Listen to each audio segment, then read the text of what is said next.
Hello there people, this is Bruce Be Cool or nintenbruce here, and I'm going to be giving you a helping hand against Gardner and her Madolche deck on Yu-Gi-Oh! Millennium Duels Expert Mode. Now for those of you that are unaware about what Madolches actually do, their main gimmick is that when a Madolche monster is destroyed and sent to the graveyard, it instead goes back to the deck. Now, there are support cards to watch out for when that effect happens, because they could end up actually populating Taya's hand by quite a huge amount, and you really don't want that happening, especially with some of the swarm effects of the other Madolche monsters. So, the main support cards we're going to look at are Madolche Chateau and Madolche Ticket. Madolche Chateau is a field spell card, where in general it gives a 500 attack and defense boost to Madolche monsters. Its secondary effect is when a Madolche monster by its own effect goes from the graveyard to the deck, it can actually go back to the hand, which is what she's going to always want to use. So try and get rid of Madolche Chateau whenever possible. Remember, if you run out your own field spell cards, then you can just overlap the field spell, and great, that's a nasty card out of the way. The other one, Madolche Ticket, is a continuous spell card which actually covers a wide array of things, so watch out with the particular type of deck that you're going to run.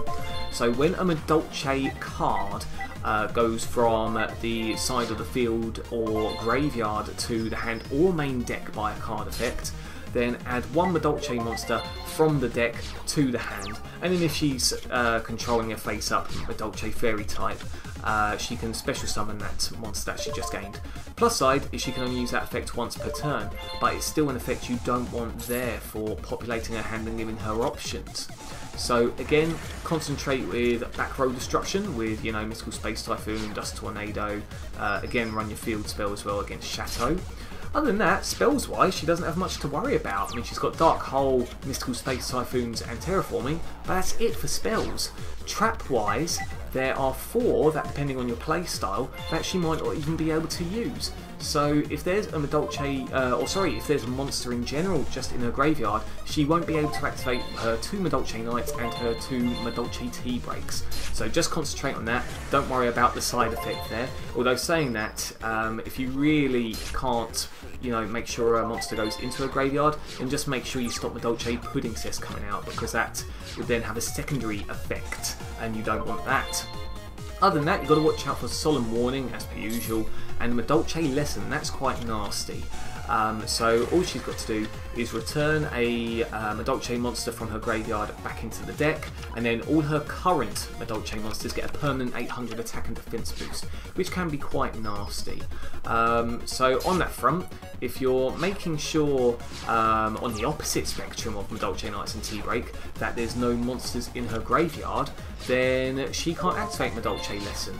And in fact, she can't even activate her half of her effect on Queen Tiramisu. We'll just go over that real quick. So Madolche Queen Tiramisu, when it's rank 4 summoned, she can detach a material and then return 2 Madolche cards from her graveyard to the deck, and then return up to 2 of your cards back to the deck as well, which is very, very nasty. That's cards on the field anyway. Now as you see here, I'm actually running a remove from play deck, which means that there's no Madolche cards really going into the graveyard, which is just beautiful, and that's what you want to happen really, to stop a lot of effects going off. If you run an anti-meta deck anyway, then you'll be stopping a lot of her normal effects from her monsters usually, or even stopping the special summon of a lot of her XYZ monsters. If you're running things like Black Horn of Heaven, Shadow Spell, not Shadow Spell, you don't want that one, Fiendish Chain, and anything else which just blows up summons on the field, then great, you're going to stop a lot of nasty effects, especially when she wants to swarm. On the flip side, if you start to swarm, then great, because all she's got to stop you is Dark Hole and Solemn Warning. She doesn't have any hand traps that she can just suddenly activate. So yeah, keep an eye on those. I'd love to go through all the Madolche monster effects, but in all honesty, you're going to be worrying about the support cards and her Queen Tiramisu more so than anything else. So if you'd like to contribute anything else, then pop any comments in the section below. You know, let's help each other out here. And yeah, until next time guys, you take care, and I will see you again soon.